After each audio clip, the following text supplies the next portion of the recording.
Halo para penggear K3, ketemu lagi dengan Kak Cide ini. Nah, kali ini kita akan bahas terkait dengan pertanyaan-pertanyaan yang sudah masuk YouTube-nya Kak Cide ini. Kita bahas mulai pertanyaan pertama.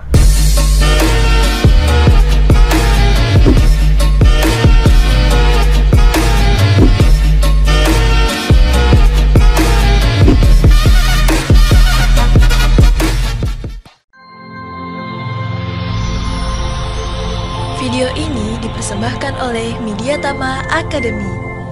Training K3, langsung kerja. Pertanyaan pertama dari Nanda Mozart. Pak, saya mau tanya, saya ada sertifikat supervisor K3 Peranca, tapi saya tidak ada kartu lisensinya, karena yang bayar itu PT. Apakah bisa buat kartu lisensinya? Nah, di sini Mas Nanda, kalau misalkan Mas Nanda ikut pelatihan, ya, itu langsung dapat sertifikat sama lisensi, ya, khusus untuk supervisor peranca karena masuk ke dalam pelatihan K3 spesialis. Jadi lucu aja nih kalau misalkan Mas Nanda ada sertifikat tapi tidak ada lisensinya. Nah, bisa jadi lisensinya masih ada dengan HR-nya atau di perusahaan sebelumnya, ya. Atau nih, nah hati-hati nih ya, atau Mas Nanda ketemu sama PJK3 yang abal-abal, ya. Atau juga nih, lebih parahnya lagi, itu sertifikat nembak tanpa ada pelatihannya. Nah, itu nggak akan bisa diurus kartu lisensinya. Oke, pertanyaan selanjutnya, MS Channel. Mas, izin nanya dong, pelatihan K3 ini memang berbayar ya? Apakah nggak ada gitu yang free? Terima kasih Mas. Oke, pelatihan K3 yang bersertifikasi Kemenaker RI semuanya berbayar. Ya, kalaupun misalkan Mediatama ada yang gratisnya, bisa jadi itu program dari giveaway atau hasil dari misalkan ada pelatihan yang gratis yang hari Sabtu Milea, ya. Nah, di situ ada giveaway, ya, siapa yang beruntung dapat pelatihan auditor SMK 3 gratis. Nah, itu mungkin gratis, ya. Atau nih kalau misalkan teman-teman mau mendapatkan ilmu, ada sharing nih, ya, setiap hari Sabtu jam 1 sampai jam 3 sore. Nah, itu ada e-sertifikatnya, tapi bukan sertifikat K3 dari Kemenaker, tapi e-sertifikat dari Mediatama. Nah, itu juga bisa dipakai untuk ngelamar kerja. Semoga membantu. Pertanyaan dari Alhamdulillah 574. Bang, kenapa banyak perusahaan menerima sertifikat palsu? Contoh, dia ada barcode-nya, tapi pas dicek masuknya ke Google Drive. Nah, ini juga pengetahuan atau edukasi terkait dengan bagaimana mengidentifikasi sertifikat palsu. HR, ya, pada saat rekrutmen harus paham nih, ya. Silakan teman-teman scroll video saya atau cari Kak Cide ini sertifikat palsu kayak gitu ya. Nah, itu banyak, ya, saya udah bahas di video-video sebelumnya bagaimana cara mengidentifikasi sertifikat yang palsu. Nah, terkait dengan kok perusahaan masih menerima nih sertifikat yang palsu, bisa jadi HR-nya belum teredukasi terkait hal tersebut. Atau nih, bisa jadi ada main nih. Itu saya nggak tahu ya.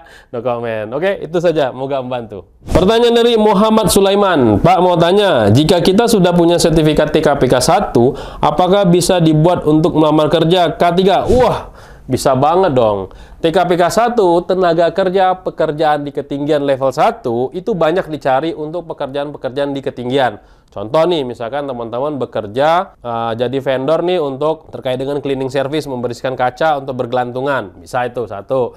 Yang kedua, misalkan pekerjaan-pekerjaan tower, ya. Apakah itu tower listrik, tower BTS, atau tower-tower transmisi, ya. Bahkan pekerjaan di atas gondola pun, ya, itu juga harus ada TKPK-nya. Jadi silakan teman-teman untuk gunakan sertifikat TKPK-nya level 1-nya untuk melamar kerja. Oke, semoga membantu. Pertanyaan dari user RS1.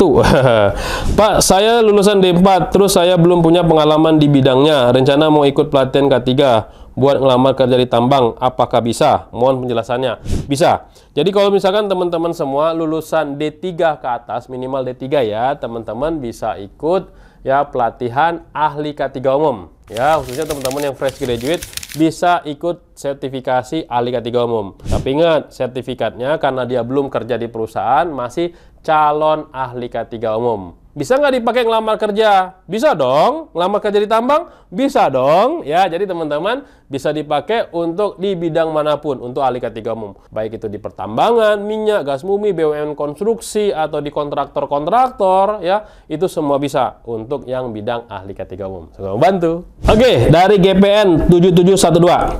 Selamat siang, mau bertanya untuk perpanjangan personil di teman K3, tahapnya status sudah disetujui dari Dirjen, ya, sudah disetujui oleh Dirjen, dan posisi prosesnya verifikasi selesai, proses cetak.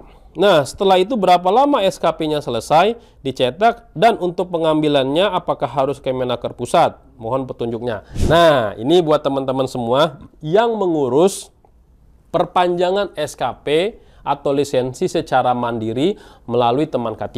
Ya, memang ada fitur untuk mengajukan secara mandiri. Tapi balik lagi nih ya teman-teman semua ya, kalau mau cepat ya ini saya saranin ke PJK 3 ya, ke Media Tama juga bisa ya, atau PJK 3 lain yang sudah ada SKP bidang yang akan diperpanjang. Ya kalau misalkan mandiri, otomatis kita yang harus datang ke kantor pusatnya Kemenaker ya. Nggak mungkin lah dari Kemenaker akan mengirimkan melalui tiki atau melalui paket, nggak mungkin teman-teman. Jadi teman-teman setelah proses cetak selesai, teman-teman harus ke kantor pusat Kemenaker, ada yang namanya PTSA ya. Nanti tanya sama ada personil yang jaga di PTSA tersebut, proses pencetakannya udah sampai di mana. Ya, nanti silakan ditunggu untuk pencetakannya. Oke, semoga membantu. Pak Denny. Ya. Jadi gini, semalam ada yang chat saya nih. Kayaknya sih indikasi penipuan untuk sertifikasi BNSP. Ini saya kirim ya Pak. Oke, dikirim Ren. Kita coba dengar ya. Ada telepon oknum ya. Kayaknya ini penipuan. Oke teman-teman semua, ini udah masuk salah satu telepon dari oknum penipu nih. Kita dengar ya. Oke. Itu barang esok sebelum pukul 10.30 lepas kamu sudah buat pembayaran, itu tidak boleh lebih, tidak boleh kurang lah. Itu mesti cun dengan apa yang kita orang tulis sana, you pengajuan $200 bermakna 2.400.000 punya. Itu tidak boleh lebih, tidak boleh kurang, mesti pas punya lah. Lepas kamu sudah buat pembayaran, itu bukti pembayaran you mesti simpan lah, sebab itu nanti mau tunjuk dekat iPod Kuala Namu sana. And then itu pun faktor nanti you sendiri mau cetak sana juga. Lepas tu you buat pembayaran, you send saya, nanti mungkin sekitar pukul 12 itu macam saya terus hantar itu kontrak kerja. You sendiri mau tengok sana kontrak kerja, sudah ada masuk you punya nombor word pasport, permit word kerja, semua sudah ada sana. Oke, thank you. Nah, teman-teman udah dengar ya, penipuan itu ya, udah jelas banget penipuan ya. Apalagi nih teman-teman lihat ya. Nah, ini silakan dilihat. Ini alamatnya, dia mengatasnamakan BNSP, Badan Nasional Sertifikasi Profesi, yang ada di Tunas Regensi, Sungai Binti, Kecamatan Segulung nih, Kota Batam, dengan nomor telepon ini nih, silakan nih, ya, dicek ya. Kalau teman-teman punya kontak, coba dicek ya. Oke, di sini ya oknum ini menawarkan ada Rekom BP3MI, sertifikat K3 dan SIO kerja, SUJIL, pengesahan visa kerja, tiket pesawat, dan lain sebagainya. Ini penipuan banget. Apalagi ini rekeningnya, rekening pribadi nih, ke BCA lagi nih rekeningnya ya, atas nama si Elis Kristianingsih. Ini penipuan ya teman-teman semua ya. Jadi hati-hati ya, yang namanya BNSP itu tidak pernah ya melakukan kerjasama seperti ini. Ya, apalagi langsung menyalurkan kerja ke luar negeri ya, tanpa ada pelatihan. Ini nggak ada pelatihannya, ini langsung tiba-tiba aja sertifikat K3 SIO kerja. Sertifikat K3 nya sertifikat apa gitu loh. Kan skema K3 itu kan banyak gitu. K3 nya K3 apa, lalu SIO kerja yang mana, bidang apa SIO kerjanya, itu juga harus dipertanyakan. Terus dia bilang ada tiket pesawat juga. Ini kan ujung-ujungnya apa? Ini ujung-ujungnya adalah penipuan tiket pesawat. Banyak sekali penipuan-penipuan bentuk yang seperti ini. Apalagi kalau teman-teman dengar tadi, itu dari kalau nggak orang Singapura, itu orang Malaysia yang mencoba menipu.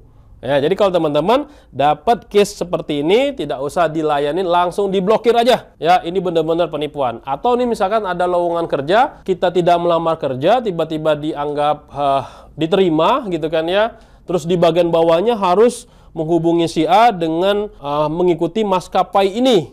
Itu fraud banget, itu adalah penipuan. Jadi teman-teman hati-hati, zaman sekarang ya sulitnya nyari kerja dimanfaatin oleh oknum-oknum yang tidak bertanggung jawab seperti ini. Ingat, BNSP tidak pernah melakukan program-program seperti ini. Oke, semoga membantu.